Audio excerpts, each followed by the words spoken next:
30 किलोमीटरपेक्षा जास्त यावेळी भक्तांची रांग ही त्या ठिकाणी तयार झाली। पण त्यांची व्यवस्था अशी केली आहे 25 तास दर्शनाला लागले तरी कोणीही नाराज न होता न थकता त्या ठिकाणी आनंदाने विठ्ठल नामाचा गजर करत हे दर्शन घेतायत।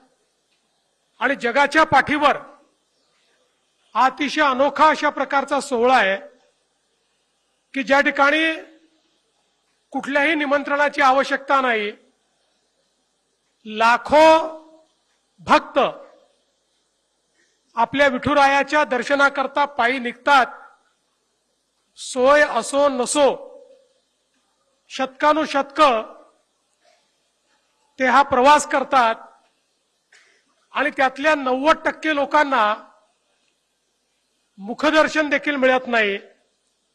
कलशाचं दर्शन घेऊन देखील तेवढंच समाधान मानत जणू काही विठुरायाशीच भेट झाली आहे अशा पद्धतीचा भाव मनात घेऊन या ठिकाणून तृप्त होऊन सर्व लोक जातात। आणि म्हणूनच मला असं वाटतं की या अनोख्या सोहळ्यामध्ये सहभागी होण्याची संधी मिळणं